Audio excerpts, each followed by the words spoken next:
Hey there, happy Friday. It's Melissa Benaroya with Childproof Parenting Live, and I wanted to take a few minutes today to talk about how we discuss with our kids, and if it's appropriate to discuss with our kids, some of the things that is going on in the news.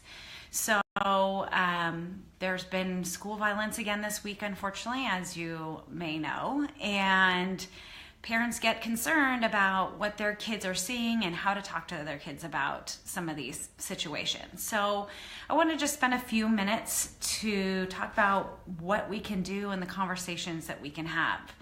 First of all, it is probably experienced that kids are feeling concerned, frightened, anxious, angry. All of those emotions are completely typical and normal when they're exposed to these type of circumstances. I think for kids that are under 7, it is really important that we keep the news out of your home, that you're mindful of what's on TV when you turn it on and what you're looking at on your phone, because they are watching and listening. So when these things happen, just be really mindful to limit and eliminate, if you can, anything that they're exposed to in regards to news. Kids will start to get concerned about their own safety at this age. So you want to reassure them that they are safe and talk about the measures that you've taken in your family and your life to make sure they're safe. And if there is, for example, wasn't a natural disaster this week, but if there was, talk about the space between you and that natural disaster. Allow them, if they have heard or seen anything, allow them to share what it is that's coming up for them. We don't want to dismiss any of their emotions, but it's best not to discuss these things with kids that are 7 years and under. I think what can be helpful is just being mindful that we take some time just to hang out with our kids, that we snuggle, that we're close, so they feel that level of safety.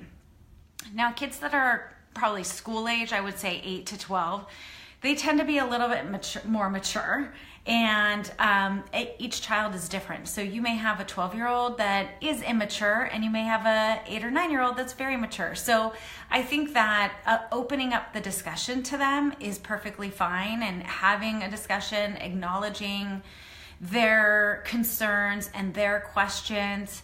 It may be helpful to first ask them what they know, because what they may know may be very off.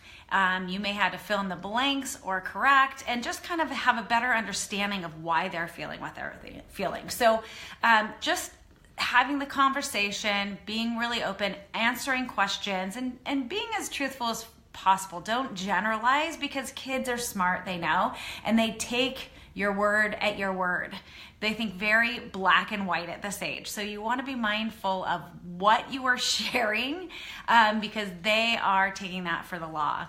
And at the same time, I think it's helpful with young kids at this age to help them become aware of the fact that news is competing for viewers.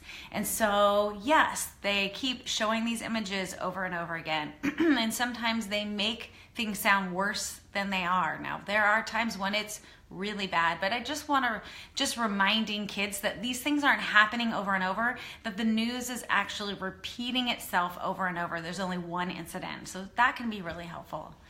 With teens, they're probably going to be exposed to news because they get it from friends and social media. So I think just asking them what it is they know about, also, is totally appropriate to what do you know, and just check in, like, what was your response? How did you feel? Just asking some curiosity questions.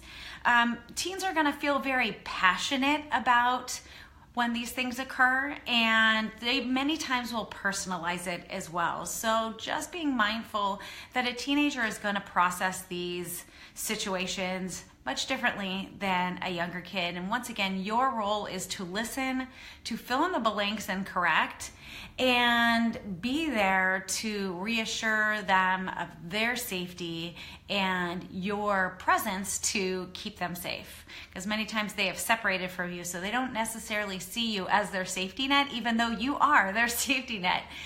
They might not see you that way. So I just wanted to give you a few things to think about based on your child's age of what you should be saying, what you shouldn't be saying. I think being mindful that you are being really aware of the images they're seeing and hearing and what adults are saying around them, because one of the most important things that I failed to mention is that they're going to be looking to you for your reaction. So being mindful of how you're reacting and what you do with that. So if you are upset about something, talk about what you're going to do to help people in need or take action in your community. So let your child know that even though you are affected, if you are displaying a lot of emotion, that you feel passionately about it and you plan on taking action.